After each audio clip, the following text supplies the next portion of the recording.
Fala galera, tudo certo? Muito bom dia, muito boa tarde, muito boa noite.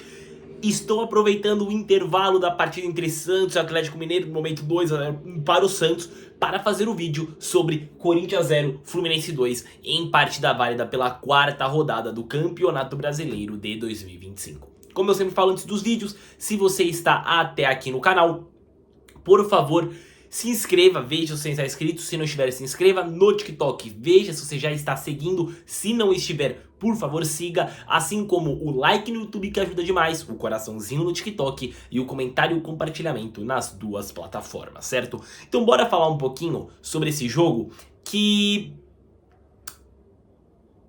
fala um pouco de como tem sido o Corinthians nesse Brasileirão até agora, ok? Tirando o jogo contra o Vasco, que foi um jogo onde eu não assisti, foi um jogo onde o Corinthians aproveitou as poucas chances que teve numa frágil defesa vascaína. As chances que o Corinthians teve contra o Vasco aproveitou, mas o jogo hoje não é contra o Vasco, que pelo placar foi encantador. Sim, uma derrota contra o Fluminense, que não é esperada. Não é esperada por quê? Por ser um jogo em casa, onde o Corinthians é forte, onde o Corinthians necessita amedrontar os seus rivais.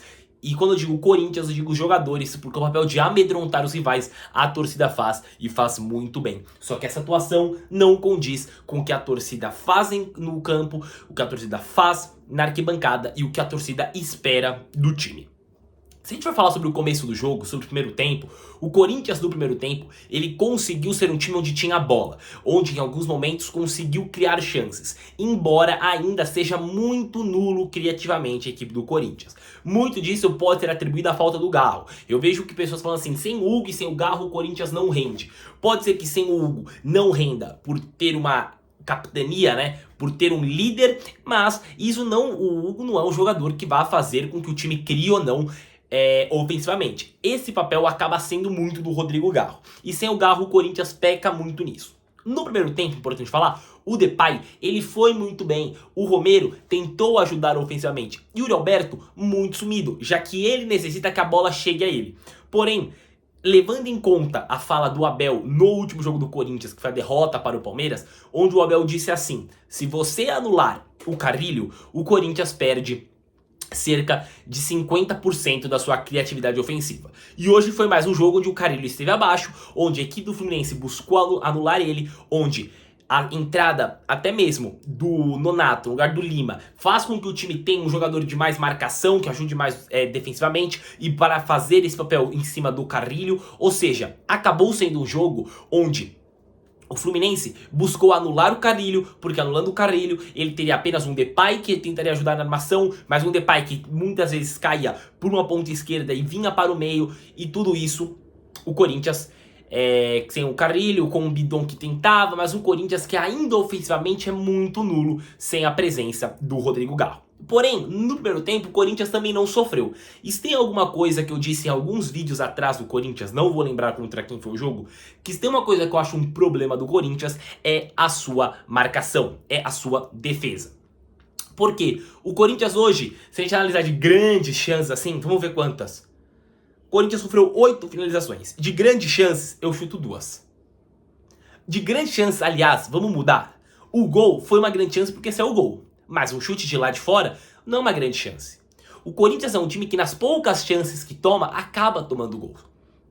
A prova disso foi que eu não vou falar que no gol era um chute esperado. Não, o René foi muito feliz na finalização e acabou fazendo o gol. Mas aquela segunda bola tem que ter alguém do Corinthians para brigar. Não pode ser tão fácil pro René. Não pode chegar pro René livre, podendo acertar um chute que, óbvio, não é esperado da marcação do Corinthians, que o jogador do Fluminense, ainda mais um lateral esquerdo, com a sua perna ruim, vai acertar. No segundo tempo, acaba tendo essa substituição que eu já falei, que é a entrada do Nonato na vaga do Lima. Aí o Fluminense acaba fazendo o gol aos 63 minutos. Após isso, o Corinthians mexe, sai o Carrilho, entra o Thales Magno. Para ajudar na criação, o Thales Magno muito pela ponta. Recuar um pouquinho o Depay e ficar Ranieri, Bidon e Depay mais como armador? Ok, entendo. O Corinthians não tinha criação. O Corinthians era muito nulo na criação. Talvez tirar totalmente a função de ponta do Depay. Colocar o Thales Magno na esquerda, o Romero na direita, o Alberto no meio e o Depay totalmente de armador poderia ajudar. O melhor jogador para tirar era o Carrilho? Talvez porque estava muito sumido no jogo? Talvez porque está cansado o Carrilho? Pode ser. Isso eu não vou saber. Isso não é o meu grande problema com o jogo. Não, de forma alguma. Depois sai o Ranieri, entra o José Martínez, sai o Bidon, entra o Maicon. Ok, substituições que eu creio que abaixa a intensidade do time, principalmente a saída do Bidon para a entrada do Maicon, abaixa a criatividade no time. Eu acho que o Bidon no momento é um jogador muito mais criativo que o Maicon, mas talvez cansaço. Não sei qual foi o pensamento do Ramon. E saída do Romero para a entrada do Héctor Hernández. Nessa substituição em especial eu não entendi nada do que ele quis fazer. Para mim não existe essa função. Apesar do Héctor Hernández, do Romero, ser um jogador que atua pela ponta direita e muitas vezes cai para o meio, é uma função muito diferente do Héctor Hernández. É uma função que eu não vejo motivo do Héctor Hernández entrar na vaga do Romero, sendo jogador de área. É o famoso vamos pro tudo ou nada, né? Tudo ou nada, e a substituição foi feita aos 76 minutos. Ou seja, aos 30 minutos do segundo tempo, essa substituição acaba acontecendo, a entrada do Héctor Hernández na vaga do Romero, que é algo que eu não faria. Para mim o Héctor Hernández muitas vezes vai fazer essa função de jogar junto com o Yuri Alberto. Pra mim, ou joga um ou joga o outro, acaba tendo dois atacantes de área, acaba perdendo muito de uma ponta direita, onde o Corinthians pode sim buscar chances. Isso faz com que o Mateuzinho suba, e com o Mateuzinho subindo, o Corinthians vai tomar muita mais bolas pelas costas. Fica José Martínez e Mateuzinho pela direita, já que o ponta perde, porque saiu um Romero para entrar o Héctor Hernández. Isso faz com que tanto o volante quanto o lateral suba e o Corinthians perca defensivamente, ficando muito suscetível de tomar os contra-ataques por esse lado. Ok, né? Ok. Pra mim, quem tem que entrar no banco do Corinthians, que eu não entendo por que não entra? O jovem Kaique, que jogou Copinha pelo Corinthians, foi um dos melhores jogadores do Corinthians na Copinha, fez gol na Copinha que o Corinthians venceu contra o Cruzeiro em 2024. Ele não está presente no banco, eu não sei os motivos, porque ele acaba sendo uma opção pra ponta que pode ajudar em momentos que vai tirar um Romero, em momentos que vai tirar algum outro jogador que está jogando na ponta. Aí, o Martínez entra aos 76 minutos. Após isso, substituição do Fluminense. Sai o Cano, entra o Everaldo. O Cano é um jogador que, querendo ou não, ele se doa muito no campo. Saiu e entra o Everaldo. Sai o Canóbio, que também é um jogador que doa muito pelo campo, porque na marcação, o Fluminense soube marcar muito bem nesse jogo. Ele soube encurtar espaços, ele soube, quando necessário, fazer pressão. Ele soube, no segundo tempo, fechar o meio de campo, onde o Corinthians podia gerar chances, onde o Corinthians tinha a bola, não gerava chances, mas tinha a bola. Ou seja, foi um jogo muito desgastante em relação à marcação do Fluminense. Então, essas substituições. E acaba acontecendo algo que eu vou ter que falar, ok? Eu sou torcedor do Corinthians. Minha maior missão na vida é ser um jornalista no ramo esportivo, setorista, mas falando mais um setor único. Porém, eu não aguento mais ver o cidadão José Martínez com a camisa do Sport Clube Corinthians Paulista. Não dá. Eu sei que é um jogador que uma parte da torcida gosta, porque corre, porque eu não posso falar que ele que não corre, eu não posso falar que ele dá a vida pelo time, porque realmente ele dá a vida pelo time. Só que é um jogador que eu acho que ele de vez em quando se perde muito fácil na partida. Eu tenho muito medo de, num lance, do nada ele começar uma confusão e ser expulso. No momento, dar um carrinho e ser expulso. E a ter acabado de entrar, estar 5 minutos em campo e cometer o pênalti do jeito que ele cometeu. Ele vai muito fraco no lance. Ele vai muito sabendo que em algum momento pode cometer um deslize no lance. Ele tem que ir mais ligado no lance. Ele tem que estar mais concentrado. A entrada dele no jogo também, em outros momentos, ele já foi muito abaixo no jogo. Eu não entendo o José Martínez. É um jogador que eu acho que um volante, primeiro volante, tem que ter 2 pontos que pra mim acabam pesando muito. Marcação, mas é uma marcação inteligente, saber como está marcando e saber quem você está marcando, porque o jogador que você está marcando pode ser malandro querendo provocar uma falta sua. E outra, tem uma boa qualidade de passe, e nisso pra mim ele peca demais. Tem jogadores do Corinthians que eu já não aguento mais, que eu acho que não tá dando, mas são jogadores que eu acho que podem ir melhorando, pode retomando confiança. Isso faz com que ele melhore, espero que melhorem os jogadores, porque assim o nível do time melhora.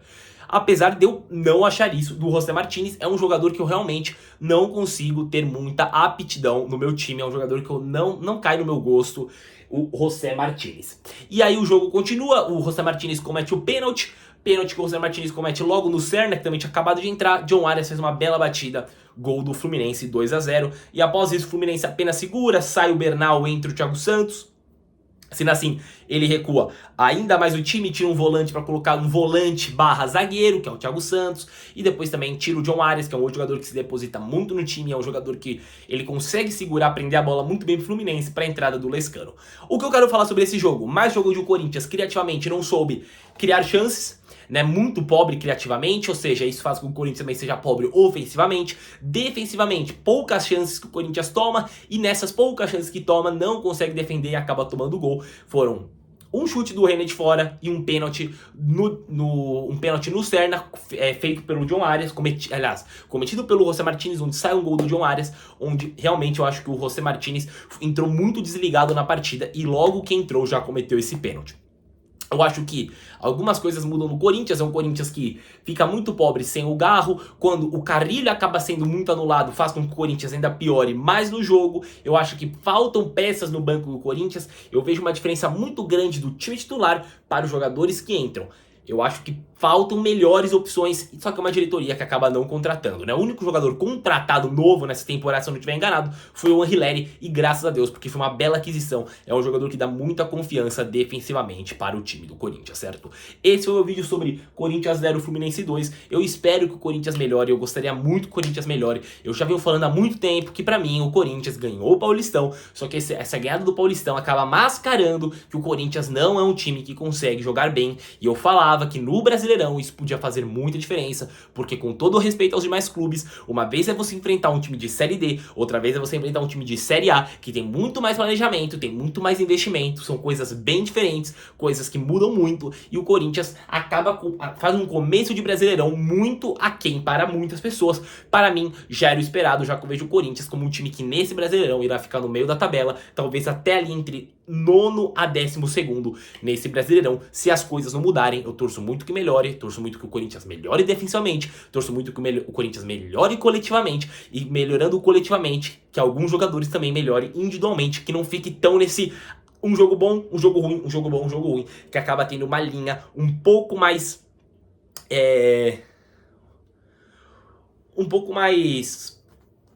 esqueci a palavra, mas um pouco mais regular para os jogadores individualmente, certo? Esse é o vídeo sobre Corinthians 0, Fluminense 2. Espero que você tenha gostado. Eu sou o Gabriel Pio. Tá vendo pelo YouTube? Deixa joinha. Tá vendo pelo TikTok? Deixa o coraçãozinho. O comentário e o compartilhamento ajudam demais. E veja se você está inscrito no canal no YouTube e se você está seguindo a página no TikTok. Link de todas as redes sociais estão na descrição. Valeu e até o próximo vídeo. Tamo junto!